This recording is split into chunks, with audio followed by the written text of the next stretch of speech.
شاہ ولی اللہ محدث دہلوی فرماتے ہیں جب میں 1243 ہجری کا حج کرنے کے لیے میں نبی پاک علیہ الصلوۃ والسلام کی بارگاہ میں حاضر ہوا، 1243 ہجری میں گیا تو میں نے عرض کیا، گنبد خضرا کے سامنے کھڑے ہو کے عرض کیا، بندہ نواز اس مرتبہ میں آپ کی زیارت حق الیقین کی حد تک کرنا چاہتا ہوں۔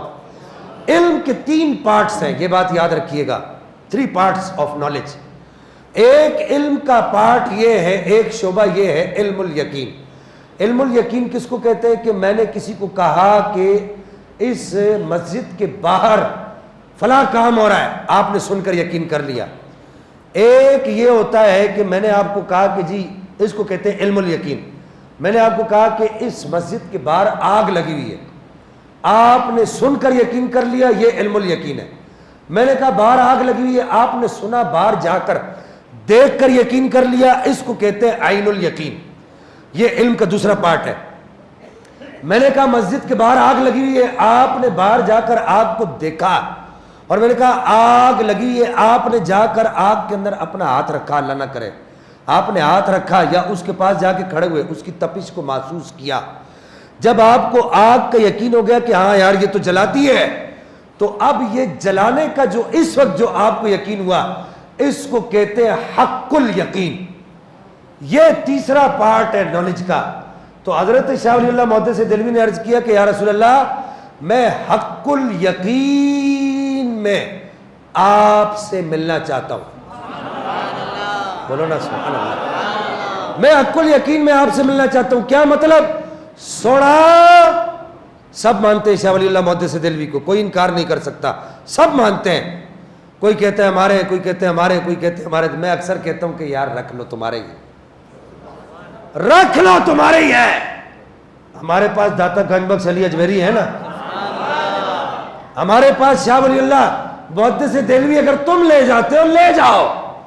ہمارے پاس امام اعظم ابو حنیفہ ہے نا، ہمارے پاس غوث پاک ہے نا، ہمارے پاس سلطان الہند خواجہ غریب نواز ہے نا، ہمارے پاس شیخ شہاب الدین سہروردی ہے نا، ہمارے پاس اللہ کے ولی بہت ہیں۔ اگر ایک شاہ ولی اللہ محدث دہلوی تم نے لے لیا لے لو۔ وہ کہتے ہیں میں نے نبی پاک سے عرض کیا کہ بندہ نواز حق الیقین تک ملنا چاہتا ہوں۔ کہتے ہیں کہ میں کھڑا تھا گنبد خضرا کے سامنے، مجھے اپنے پیچھے سے آواز آئی، قطب الدین، ان کا نام قطب الدین تھا۔ میں نے پیچھے مڑ کے دیکھا تو نبی پاک صلی اللہ تعالیٰ علیہ وبارک وسلم ایسے یوں اپنے ہاتھ پھیلا کے جلوہ کرتے ایسے۔ کہتے میں پیچھے مڑا تو جیسے ایسے مڑا تو پھر ادھر سے پیچھے سے آواز آئی قطب الدین۔ میں ایسے اس طرف مڑا تو دیکھا اس طرف نبی پاک کی آواز آ رہی ہے، پھر اس طرف سے، پھر اس طرف سے، چاروں جانب سے نبی پاک مجھے پکار رہے ہیں۔ ان کا نام قطب الدین تھا، چاروں جانب۔ ابھی میں ان کی جو بات آگے بتانے لگا ہوں آپ کو میلاد کے حوالے سے، اس وجہ سے یہ تمید باندھ رہا ہوں۔ کہتے چاروں جانب دیکھا تو پھر ایسے جدھر دیکھتا ہوں سرکار نظر آتے ہیں۔ کہتے ہیں کہ پوری کائنات میں جدھر نگاہ اٹھاتا ہوں ادھر سرکار نظر آتے ہیں۔ میں نے عرض کی بندہ نواز بڑا کرم ہو گیا، بڑا کرم ہو گیا۔ سرکار نے پوچھا قطب الدین اب راضی ہو؟ اب راضی ہو؟ عرض کی بندہ نواز جدھر دیکھتا ہوں ادھر تو ہی تو ہے۔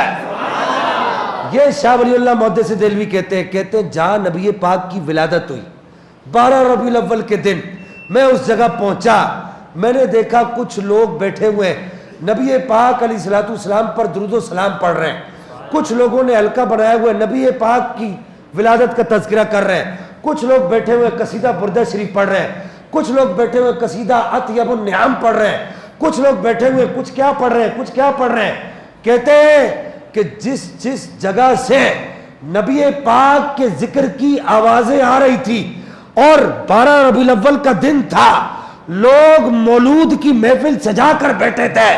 کہتے ہیں کہ ادھر نعت خواں نعت پڑھتا تھا، ادھر سے رب کے انوار و تجلیات نازل ہوتے جاتے تھے۔